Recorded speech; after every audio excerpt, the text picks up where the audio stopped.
Seven on Sundays podcast is intended for mature audiences. Episodes discuss sensitive and fraught topics that many teens and 20-somethings face, but may be triggering. The content may not be suitable for all audience members. Please take caution when listening. And when she said that the producer said, quote, "If you don't get one of your holes to work today, I'm going to send you home without a paycheck," I wanted to cry. And she was bleeding. Her body said no. Her body, we know the body keeps the score. Vessel Vanderkolk, thank you for that book. Body keeps the score. Her body knew to set a boundary real fast, and her body shut down and closed up and was not going to allow this to happen. But she was told the trauma must go on.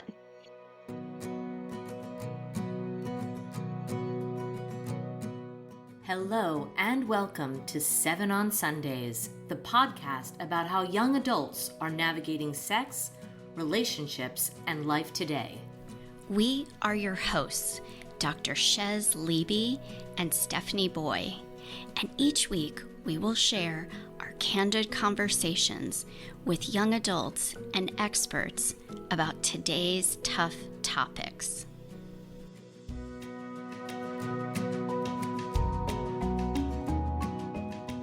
Today is our part 2 of the interview with Cici that, Stephanie, you can talk again about how you met her and your relationship with her and knowing her. I feel like that interview was so powerful, Steph. It was amazing because you did myth busting, plus you heard from a real person, which I think if we're to affect any change in young people's understanding and attitudes about pornography, hearing it from the horse's mouth, the poor, beaten down horses that are in this industry, hearing it from those real live people are, I think, one of the most powerful ways, if not maybe the only way. What pornography does that you so well pointed out, as did Cici, it dehumanizes women in particular. I loved that you also said it dehumanizes men. It dehumanizes both, all and everyone, right? So if we're going to make change, my wondering is if bringing back the humanization, forget back, it's never been there, but bringing in the human component is an agent of change. That's my hope and prayer, that that's what we're doing. That's what Seven on Sunday is in general, is we're bringing in the real human struggles that we're not glossing over. And that's how we get to real change. That's what happens in my therapy doors. That's what happens after your talks, is we hear the real deal. And my belief and my knowing is that that's how change happens. So that's the intro to why this deserves 2, maybe even 3 follow-ups.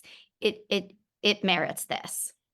In my experience of teaching in class, the letter that Cici wrote for the frat brothers in Dartmouth, hearing her voice, hearing her words has been really impactful. And I think almost more than any other bit of information that I have brought to my classes, the students understanding the humanity behind what happens in porn has been the thing I've been asked most about. It's the thing that brought most people up to the front of my class to talk about.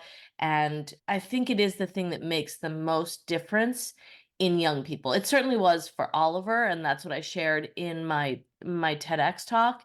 So I think when people understand that these are real human beings, they are being treated worse. Like, in all honesty, when I hear the stories of how they leave the porn set covered in semen, I think OSHA doesn't allow people to work with battery acid. It doesn't allow them to work with all kinds of chemicals. There are rules around it.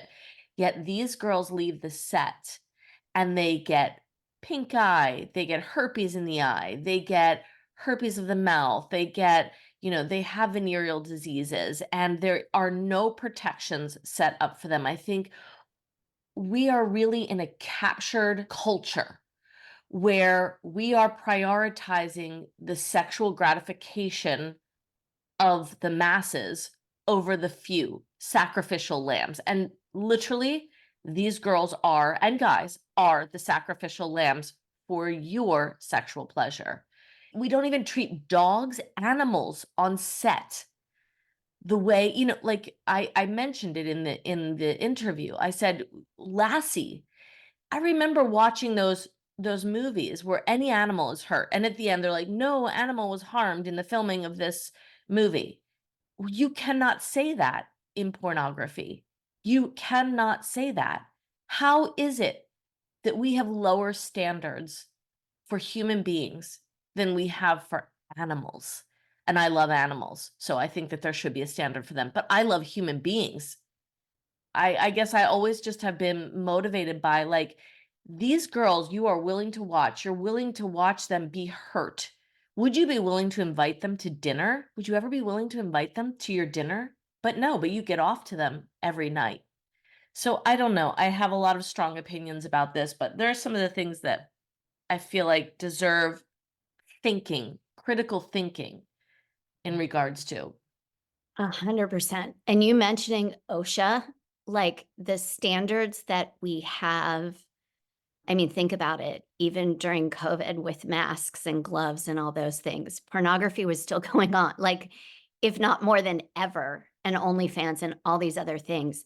So where is the governmental safety on any of that? We have food safety, we have animal safety. There is not the safety. And when Cici said the one point where that woman is so strong, and the one point where she did get emotional was when she was sharing the traumatic day, and I'm sure there were many, that was one of several probably, but the trauma. So we're not only introducing physical harm, as you said, pink eye and all other, potential diseases, but also the psychological harm of trauma that is inducing trauma. And when she said that the producer said, quote, "If you don't get one of your holes to work today, I'm going to send you home without a paycheck," I wanted to cry. And she was bleeding. Her body said no. Her body, we know the body keeps the score. Vessel Vanderkolk, thank you for that book. Body keeps the score. Her body knew to set a boundary real fast, and her body shut down and closed up and was not going to allow this to happen, but she was told the trauma must go on. So that's when she got emotional. It makes me cry because it's like, are you serious that we are allowing that amount of psychological trauma, which she's going to have kids one day if she doesn't already, she has family, like there's a ripple effect of this stuff. So anyway, I could not agree more that there needs to be, and she said that was the first time she did anal on camera. So this is not just a No, physical actually, deal that was the first time she had ever had anal sex, at period, all, period. at all. You're right, at all. You've called pornography abuse, and I thank you for that because it does equal abuse. It is traumatically abusive. So, if not physically as well, which she pointed to when somebody is bleeding and, she had all kinds of physical symptoms. So, where is the protective factor for that? It's absent. Obviously, I could not agree more. I think what was really around 37 minutes, she says something like, I think guys out there should know. And she talks about the pain that the actresses endure.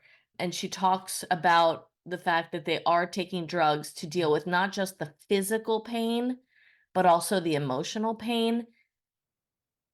I mean, to me, that's so sad that, and this is, I have heard this. This is not just coming from Cici. I have heard this come from several of the porn stars that I have interviewed, and you can actually read it online. There's many actresses who've left the industry who now talk about what they endured, and they will say drugs are very common. They won't talk about it that it's given out on set, But, that speaks to the lies, and I wanna talk about, I guess, since we're focusing on CC right now, I wanna focus on the lies that are told to some young person, and I say this in my class because, you know, I feel like the military there is a movement to change the age that you're able to go into porn. First of all, pornography producers love to exploit the youth, trying to make an 18-year-old look like a 12-year-old, which is just so disturbing that that becomes a sexual template of what people find arousing. But the fact that an 18-year-old, I really believe you shouldn't be able to go into the military at 18 and you shouldn't be able to go into porn at 18 because these are two things, two choices that you make that absolutely change the trajectory of your life and have the potential to take away your life. And I don't know about you, but any 18-year-old, I just want to set this up because most of these girls that go into porn are coming from homes that are dysfunctional. And I don't know about you. I came from a very healthy family. And at 18, I wanted to get the fuck out. I wanted to go live my life, be free. Can you imagine what it feels like to be the daughter or the son in a dysfunctional family? Maybe, like most Americans, your family struggled financially. And then someone comes along and says, I'm going to pay you $1,500. Now, mind you, $1,500 only happens the first time that they go into porn. These are some of the things Cici and I didn't talk about on that interview, but we've talked about several times. You're offered $1,500, $2,000 for this first scene that you're going to do. And they're able to offer that to you, right? You're 18, you want to get the hell out of your house. It's dysfunctional. Maybe you've seen your family struggle. Maybe, like one of the porn stars that I spoke to, she had a little brother and a little sister. She had gone through her life being picked on at school because she had nothing but Salvation Army clothing. And she wanted to save her brother and her sister, who were like, 5, 10 years younger than her, the humiliation of having to wear the same ragged Salvation Army clothes. So she had the choice of Hardee's for $6.25 an hour, or a porn producer who reached out to her, DM'd her through her Instagram, who said, I'll pay you $1,500. You'll make a ton of money. I'll fly you out to California or Miami or New York, wherever these things are filmed. And then what happens is you get stuck in a model home where you have to pay back the rent, you have to pay back the airfare to get there. So this $1,500 that you're going to get very quickly goes away. And you're young. What 18-year-old is able to make that choice? At 18 years old, now wait, I want to set this up even further. They get on set, and it's an entire crew of men, and not just men. We're talking older men. We're talking 30 to 60 years old, maybe 70 years old. And there's 10, 15 of them. And I don't know about you. Again, at 18 years old, with 15 men, 35 years and older, would I have been able to have any agency over my choices? Abso-freaking-lutely not. I wasn't that strong. I'm a strong ass woman. There's no way at 18 I could have advocated for what I wanted. And so these girls promised this money, get on this set, and told that, oh, like Cici said, we're gonna test you. We're gonna test you bi-weekly testing. Sounds so great. They cannot assure you won't get HIV. They cannot assure you won't get herpes or HPV. They can't assure you of that at all because they don't use condoms. And so, yes, you can get rid of chlamydia. Yes, you can get rid of, syphilis. You can do all of those things, but you can't get rid of, hepatitis B or whatever it is, hepatitis A, hepatitis B, whichever one is sexually and drug transmitted. And you can't get rid of all of these other viruses. And they know that. But you're 18 and you're naive and you're dying for money and you're dying for freedom. And your brain development. Your brain is still developing, the reasoning and judgment of the prefrontal cortex. It's not there at It's 18. 7 years away from being there. Right. It's It's not 7 there. years away. So you are trapped, and they probably know that. They probably prefer the Of course they younger, do. for They many want you to be reasons, naive. but for Let me just that, say this. yeah. What person is going to, okay, listen, at 18, you have two choices. You have, I mean, you have many choices, but like in this situation, what are your choices? You go out to Hardee's, you go out, you start your life, you get freedom. Even if you're working at Hardee's and you can get yourself an apartment, you get freedom. And that freedom is going to feel so good. And you are going to build a life for yourself that you have, built on your back and on your strength and on your intelligence and your wit and all of that kind of stuff. That is going to be so empowering, right? Or you can go for the quick money and go into porn. And it's disempowering. It is absolutely the opposite of empowering, though they make you feel that way, right? So, why they want you at 18 is because they know when you get a taste of that empowerment, true empowerment, you will never choose. You might. You might. I'm not going to say you would never, but they have less likelihood of capturing you if you are already feeling empowered and feeling a little bit of like self sufficiency and all of that kind of stuff.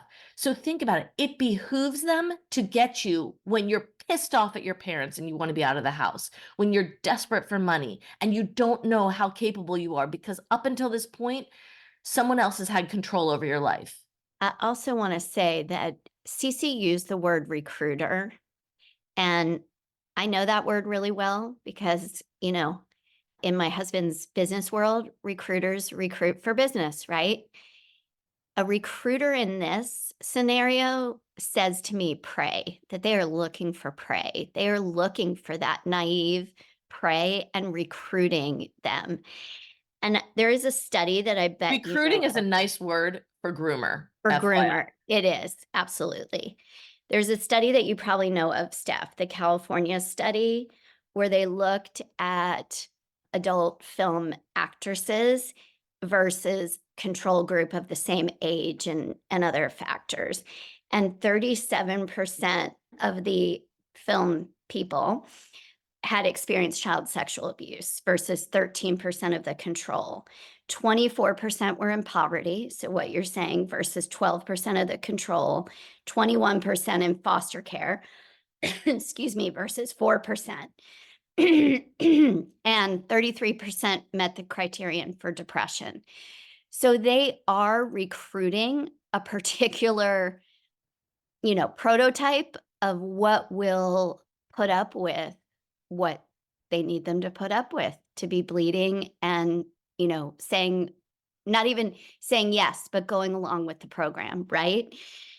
So that is so scary and sad to me. And hearing somebody like Cici, who sounds so smart and intelligent, and I mean, everybody must listen to that interview, but to hear somebody that is so eloquent and sounds like she has such a good head on her shoulders to be able to be in those situations, I wanted to ask her so many questions, and I want you to share with everybody about your contact with her, but I wanted to ask her so many questions like, how did you get through that? How many years were you there? How did you get through that? How are you today? How is this what are and I actually do know from that study, but what are the consequences of this for a whole group, a large group of women, and I will say men too? How what is that doing to the people in it? And we do know what it's doing to the people watching it too, but what does that do for a person? That's where society cannot just continue to let that be okay and put our money there. I think a lot of people would find this interesting, and I don't want to give too much away, but I I am concerned about Cece's well-being right now because I haven't spoken to her in a while, and typically we would reach out to each other once every like 6 months, check in, what are you doing, blah blah blah. And I have not heard back from her. And just considering the industry that she was in, considering the mental state that that puts you in, it does make me concerned for her present day welfare. So that is concerning. But I do want to say she came from a family of professionals. I mean, that might be surprising to people. She came from a family of professionals. I mean, I think that the family was dysfunctional, but her parents, I even think one was a doctor, if I'm not mistaken. In fact, I'm almost certain one was a doctor. And her story was not one of poverty, but what happened was she was a gymnast and she had an accident, and the accident caused her to have a surgery. After the surgery, they gave her Oxycontin, and she actually was addicted to Oxycontin, and she was still managing to live her life, but she was in high school and she went up to Atlanta to be given an award, an academic award actually. And while in Atlanta, she was looking for a fix and she met a guy. And the guy gave her drugs for free. This is a recruiter. This is also what they call a boyfriend pimp. And how they work is they give you everything that you need. So he was supplying her with all the drugs that she needed until one day the payment came due. So she was already back in her home state. I won't say where that was, and he was sending her drugs through the mail, and he was pretending to be her boyfriend. And then one day he said, you owe me. You have a bill with me, blah blah blah. If you don't pay it, I'll tell your family, I'll kill your family, I'll all of these things." So now under threat, he says, "I need you to go out on this escorting job." And she was like, "I'm not a fucking escort," but she had to. She owed him like $2,500. So he's like, "This will, you have to do a couple of these. It'll clear your debt with me." So she went out on an escorting job or several escorting jobs until the one where he said, "You have to have sex with this person." And she was like, "I don't want to have sex with anyone." And he's like, "No, you have to. Or I'll," again, the threats. So she's getting her drug fix. She doesn't want her family to know. By the way, her drug fix is she's an athlete. She was an athlete. She was a star student and an athlete, a star athlete that was injured. Anyway, he told her she had to have sex with him, and she said that was literally the moment that it broke her. Like something changed in her. She said, she now understood she was a sex worker. That was not what she dreamed of for herself. That was not the trajectory that she was on. She was on the trajectory of being a semi, like having the potential of going into the Olympics. Like she was a great athlete. And this is how it all turns. Today, I don't know where she is. It makes me very sad. And I can tell you afterward, it's a struggle. It's a struggle for anyone who's in porn to get a job because people see them, people know them. Cici was in porn, I believe, for 3 years. She made probably at least 300 films. Her face is known by people who watch porn, and for her, she would get a job and they would be like, "Oh, weren't you I saw you." And then imagine you become the pariah, the social pariah, which I do this is part of what I'm talking about that I find so interesting is you're willing to watch this person, you're willing to get off to this person, but you're not willing to work with them. You're not willing to stop talking about them while they're in the workplace with you trying to turn their life around. You're not willing to invite them to dinner with you. You're not willing to extend them any sort of human decency. You literally reduce them to nothing more than being the object of what gets you off. That is so sad. And that is what so many sex workers face. That is why they go back into the industry because people don't have the humanity to look at them and say, "You know what?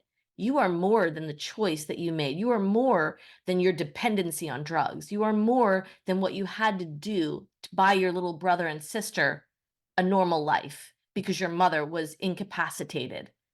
Nobody is willing to give them their humanity. I met another ex adult worker, she was a porn star and very violent and aggressive porn because once you're in it for long enough, you have to, as Cici said, you have to end up doing anal, you have to end up doing abusive porn if you want to stay in beyond 3 to 6 months. She had a little boy. I think she actually got pregnant from one of her jobs. Anyway, she had this little boy, and I think he had autism and several other, physical handicaps. And she was literally had no one. The guy who got her pregnant didn't bother to give any money. And this was how she supported him. And she's like, I've tried to leave so many times, but I can't. I have a hole in my resume for 2 years. What were you doing then? And then it's not very hard to figure out. You've been doing something, that you don't want on there, drug dealing, something. Anyway, she's like, so I end up the place I make the most money that I can actually support and pay for services for my son is through the adult industry. It's absolutely heartbreaking because it does become a cycle. And I would like to know how people like, I really, really do want to hear from Cici. Like, how did she get out of that cycle? And what happened? Did she end up back in, like you're talking about this other woman? What happens to these people? We know that suicides are really high. I want to bring up another point. This is a little bit different, but the same.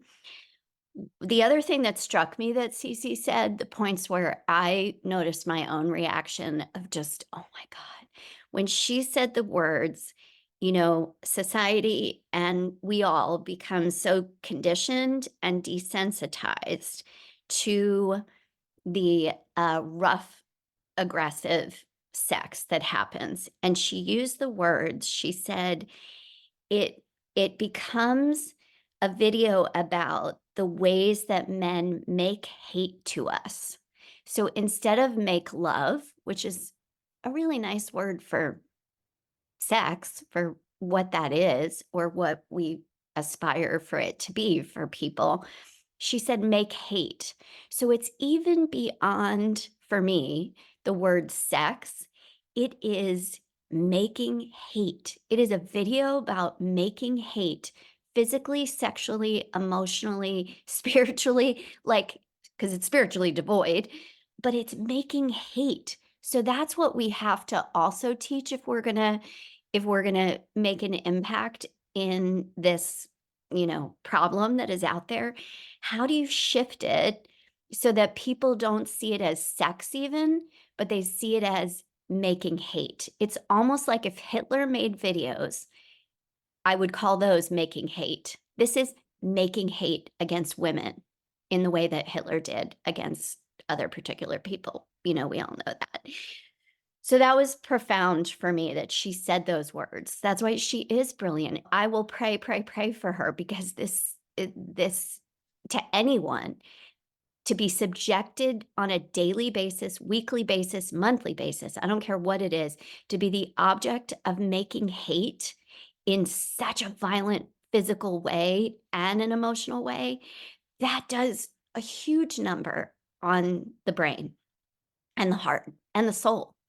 Yeah, making hate, I mean, porn is hate against women. I don't know that it always was. I don't know that vintage porn, you could really say that, but it is important to understand that what is available today in the back pockets of kids is legitimately what you had to go into an adult video store to get back 30 years ago. And by that, I mean, in your regular video store, they would have movies. They would have movies like porn movies, but they were like X-rated. But to get anything that was hardcore or violent or things like that, that was like particularly a kink. It was like really like it was considered like dark and seedy and something that like the normal average person wasn't into. However, cut to 2015, 2020, and all of that hardcore content is available on in your kid's back pocket. It is literally 2 clicks away. They get onto Pornhub, click 1, click on hardcore, click 2, and they're seeing the things that in the 1990s, the 1980s, even the early 2000s, you would literally have to order from some dark, seedy, adult video store. And I think that's really important because that hardcore is hate. In fact, I just heard Linda Lovelace, I don't know what I was listening to, but Linda Lovelace was the star of I think it was like a 70s, maybe it was the 70s. Her film was called Deep Throat, and it was one of the most known porn videos of all time. And she talked about how her husband actually beat her and made her do that porn. And it's not all that different. I mean, Deep Throat, I think, was one of the most aggressive porn films of its time. It also was very popular. And it is no surprise to me that the energy behind it was violence and aggression. And I'm always going to go to the woo woo because I really believe we are what we eat. So whether that is you imbibe it through your mouth, through your ears, through smell, every sense in your body that takes in the vibration of something. And by the way, you cannot make violent pornography without that energy staying with that clip forever. It doesn't leave. It can't, that energy can't be separated from the actual clip. So if you're watching that, if you're watching a girl be abused, if you're watching someone who is there desperate and being taken advantage of and having a man over her, there's no women. I'm not saying that isn't down with men. I'm saying that because there are no women on porn sets. I mean, we can talk about ethical porn. Yes, there are some women directors there. That's a whole nother category for another day. But in general, gonzo porn that is free on Pornhub and all these X Hamster and RedTube and all of those, they are made by men. And they are purposefully violent and aggressive. You can find the quotes of producers who, there was one producer, it's an Italian name, I'm not going to remember it, but he said, "We like to see when young girls feel pain because our viewers get off on that." And that is actually true. That is true. Somebody who has habituated porn and gets into that kink of, gangbangs or aggressive violent porn, what they get off on, what they enjoy is actually seeing the actress in pain. As sad as that is true. And I have, if you don't believe me, you can listen to my old podcast where I interviewed people who said, no, that is what turned them on, was seeing a girl in pain, where it made me literally cry, literally made me sick to my stomach. It turned them on. So it's disturbing, but that energy stays, that violent energy stays with the film. It doesn't separate. So when you're taking that in, you're saying, I'm okay with violence and aggression against women. I believe, I mean, you can call it woo woo or not, but it's also physics. We are energy, and our bodies and our heart, soul, and mind and everything, we exchange energy with each other. So when that energy is negative and traumatic and harmful, even viewing it, they've proven, does affect our psyche, of course. So this is to the, very extreme degree of that for sure. I want to say it's actually not. It's not actually to the degree, because there are studies that show that the words alone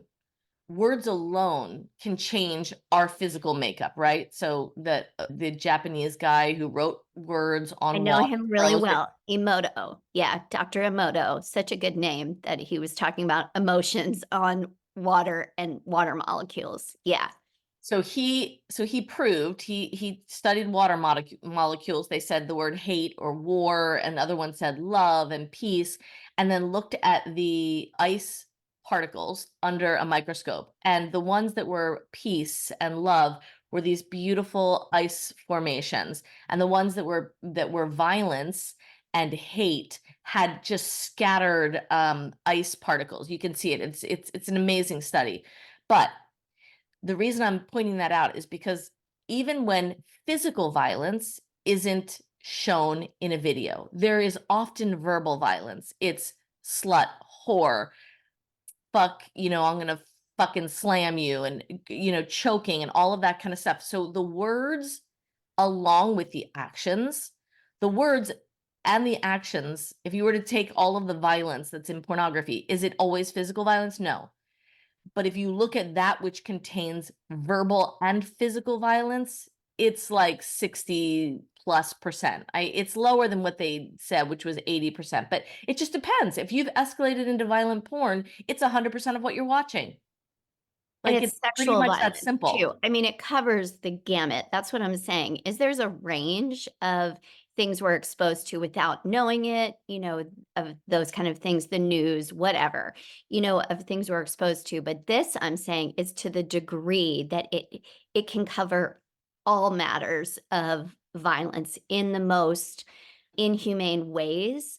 And that does a number. And Emoto's studies, I know of a lot of kids that do science fair projects. I've seen them, and my kid did one on plants and would, talk to the plant in a very nice way and then talk to the plant in a very harsh way and, show the differences. And so you're right. I mean, this is not woo-woo. This is actually science, and it can be validated that there is power in the things we just visually see, the things we subliminally see, the things we hear, the things we sense, and then the things we experience. And that's what I'm saying, is this is integrating an experience with violence. So you're really taking this to the degree of, again, trauma and abuse is what we're saying pornography is.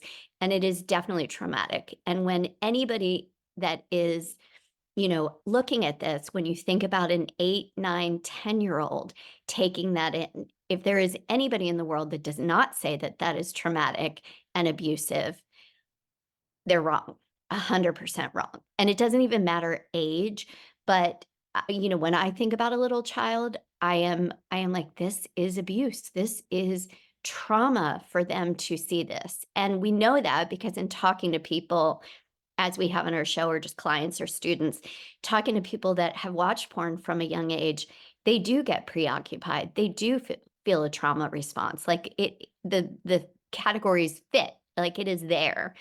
The other thing that stuck with me that I wanted to talk about was when she said that a producer said to her, "We want sluts, not whores. We want you to want it so much that you would do it for free." And that's the acting that comes into play. And the, again, actors on movies, if they're going to be subjected to a fire or something, there are people there to protect them and make sure they have the right equipment and they're acting, but it's, so again, I'm just like, where is the protection? If we're calling this an industry that the government and everybody knows about, where is the protection for our actresses and actors? But where is how barbaric that this is in any way okay for a country. It's funny actually, because what stood out for me when she said that to me every single time is, I think these girls are the definition of whores. Like what culture says is a whore. I'm not saying that. I'm saying culturally, that's what we would call somebody who's a sex worker could also be termed a whore. So what these producers are saying is, we want sluts, we want the horny girls, not the girls like you who are garbage. It's again reinforcing the idea to the actual individual. I'm not concerning myself with those that are watching right now. I'm concerning myself with the girls that are in it. That's just terrible. That's just terrible. You have circumstances in your life. For most of these girls, there are circumstances in their life that led them into this work. And it reminds me a lot of India, when they have the untouchables. All of a sudden, you're now in a class which actually reinforces what happens afterward. They end up doing drugs. They stay in the industry. So when they're a porn actress, they end up going into, once they're used up and nobody wants to have them anymore on a porn set because they've, saturated the market with them, they end up going into escorting or going into prostitution or going into any number of things. Most of them end up dying young, as I talked about in my TED Talk. They die very young. When you listen to the Cici interview, you'll hear her talk about her friends and her friends that are dead. And when that came up because I literally said, "Well, do you have any other, could I meet any of your other friends?" She said, "Stephanie, I'm serious when I tell you, not one person that I know that I worked with, and I was in that industry for whatever, 2, 3 years, none of them are alive. None of them are alive." And this is how sick big porn is. I call it big porn because it's like big pharma, big agriculture, big all of those. Anywhere where there's like billions of dollars, these people have a vested interest in putting on a shiny, happy face to the public and being completely corrupt behind the scenes. But when I did my TED Talk, that was if you watch my TED Talk, you'll see that there's a disclaimer by TED that says we can't verify what some of the claims made in this. These are her personal opinions. They are not my personal opinions. I gave them studies, evidence for every single thing. The one thing that they said, "Oh, she doesn't have a study to back that up," was when I said that the average porn star dies at 37 and a half years old. Do you want to know why? Because a pastor was the first one who brought this up. He went through the top 100 film stars in the last 10 years, and he averaged out the age they died. You can actually look this up. You can look up the top 100, 200, 150 porn stars over the last decade. You yourself can look up the day they were born and the day they died. I did it. I took every single person on his list. I verified that they were top porn actors, and they were. I actually went through, they have a Pornopedia, Wikipedia for porn. I found the day they were born and the day they died. I did the exact same math that he did, and I came up with 37 and a half years old, exactly like he did. But because it came from a religious place, it wasn't a verified study by scientists. But also, you have to remember, I want you, the consumer, to remember that big porn has captured lots of government people, including there is a reason that porn exists. It is not because they couldn't put these restrictions in place that you need OSHA, that you need to use condoms, that you need all of these things. They could. They absolutely can. But you know what? They don't. They choose not to because government likes porn. Government likes porn. It's that friggin' simple. Well, and it's money. I mean, the money, It's just like you're money. saying with big pharma, like everything, it's the, There's a vested billions. interest in Yeah. keeping pornography. That age of 37.5, you know, were off by 10, 15 years, still that is so sad and so sad. And they do know the numbers of suicides. That's verified, right? Yeah. Oh, So if you look up, like, I have a porn search on my news feed, stories in pornography. I'm not even kidding. It's at least once a month, a porn star ends up dead, overdosing, right, suicide, killed. Domestic violence is huge, right. obviously. These women are not in healthy relationships. I did look that up, and 34% are survivors of domestic violence currently. So, okay, one more thing before we go that just really stuck with me too. So many things stuck with me, and the myth busting, I am excited for us to keep in our minds. But when Cici said that a producer said to her, "If it hurts, you're doing it right." So those words feel really difficult to swallow, so to speak, that that goal is to have pain inflicted.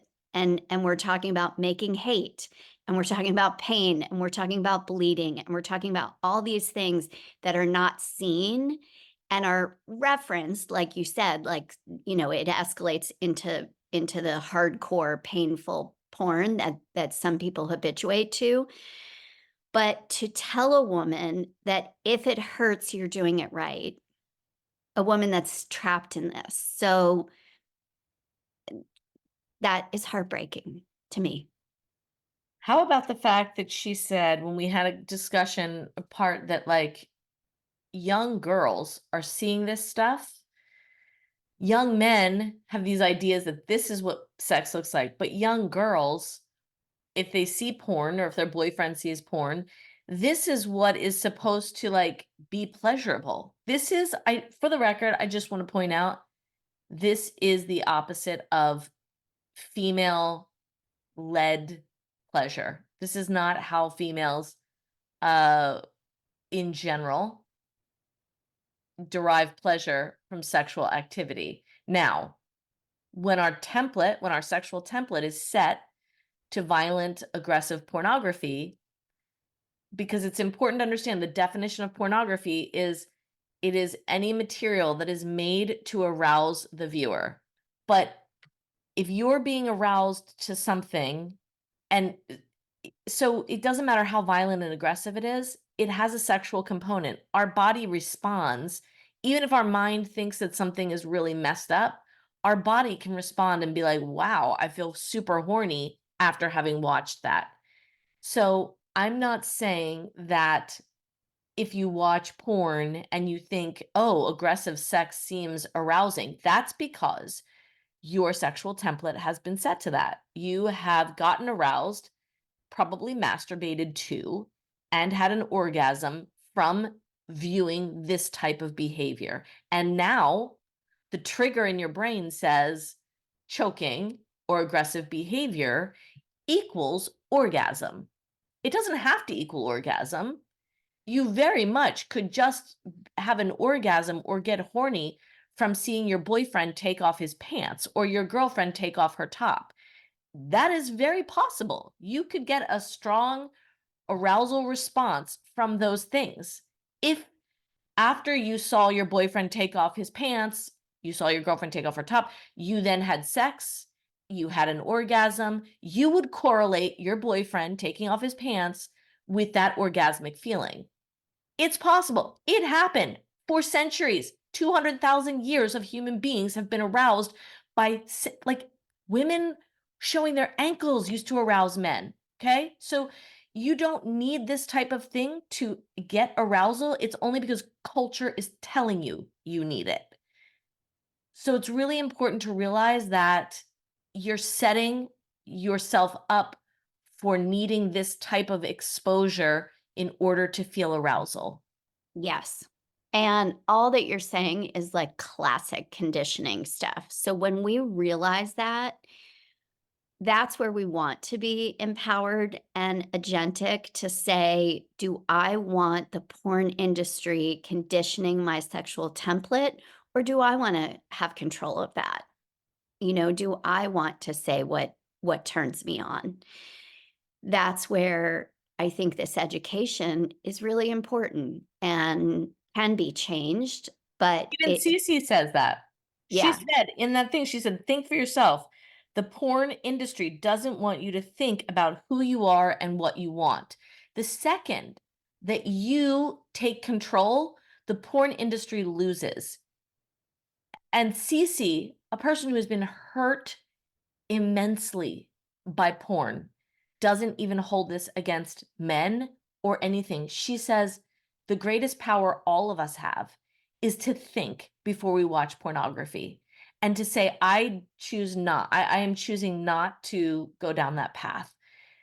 If you have critical thinking skills on and you realize just what Dr. Chez and I are talking about, that you are conditioning yourself to need this, tell yourself you'd never want to be reliant upon pornography. Be reliant upon your own mental thoughts that are not a porn script. Be reliant upon, you know, the experiences. Be aroused by the thought of what happened the last time you were with your partner. That is true power that will last a lifetime. It doesn't matter Yeah, whether the electricity goes off and you can't turn on your computer. You that's always true. have what's here. That is true. And aroused by love, aroused by, I'm all for there's a complete, again, a whole range of sexual activity, but where those love and bonding hormones are released are through, nurturance and being seen, heard, valued, loved. And when we're conditioning ourselves to be aroused by hate, that's a whole nother thing. So, and I do say that they're not just conditioning to arousal, they're conditioning to get customers to be repeat customers. It's a money game. It's it's not out of the goodness of their hearts that they want everybody to experience sexual pleasure. Absolutely not. The bottom line is it's a business. It's a big money game. So, in order to hook people, they know psychology, probably better than I do, better than you do. They know what is going to keep that going. They've figured it out. And now algorithms will do it for everybody. So, that's where we do have to have the agency and the forethought and the consciousness to say, this is what I'm going to choose for myself and help raise children that are critical thinkers, as you're saying, Steph, that will choose for themselves. We can't make those choices for our kids, but we can help them understand the implications and the ramifications. And we can help them understand, as you did with your son, what this is doing to human beings. These are human beings. If somebody has a well, actually, I don't care what age it is, anybody who's a parent that is listening to this, I would say a first line of information and understanding with these issues is to watch Stephanie's TEDx talk. Google porn mom, Stephanie Boye, TEDx. Watch that with your kid. And then if you feel they're at the appropriate age that they could hear Cici's interview, that's a little older. But if they could hear that interview, listen to that with your kids, even if it's just a portion of it. I have had a mother tell me that it's a lot, this stuff that we're sharing, Steph. And so she has to do it in doses, small doses. And I'm all for that. Let the brain process this stuff. Stephanie's been studying this for years and years. I've been meeting with, survivors of assault and abuse and all kinds of things for many years. We get desensitized too. So you do want to take this in small batches, but listen to part of it and then discuss, open up for discussion and be like, what do you think of that? What did you feel? How did you feel hearing those things? That's a big intervention strategy that I would say in my sessions to people that are struggling with how do we attack this? How do we do this? Search out these kind of things. And I know there's many others, but I do think that your talk in particular, Steph, is really helpful for parents to share with their children at the right ages. I just wanted to say that. Thank you for what you did. Yeah. Well, with that said, I think we have covered it. And I think if you haven't listened to Cici's interview yet, please do. It's we are just reissuing it under the 7 on Sundays name. I think it will be very enlightening for everybody. And we hope that you will join us next Sunday at 7 a.m. Thank you so much for listening. Thank you for joining us for this episode of 7 on Sundays. The 7 on Sundays podcast represents the opinions of Dr. Chez Leeby and Stephanie Boye based on our experience. It also shares the stories, behaviors, and opinions of our guests that we do not necessarily condone or view as healthy. 7 on Sundays is an open forum to discuss what is happening with our listening audience. Some names and details of our guest stories have been changed to protect their anonymity. This podcast is not a substitute for mental health treatment. If you are in crisis and in need of mental health support, please call 988, the Suicide and Crisis Lifeline. It is free and confidential. Join the conversation and connect with us through our website, 7onsundays.com. That's the number 7 on Sundays.com. We encourage everyone to do their own research. Thank you and be well.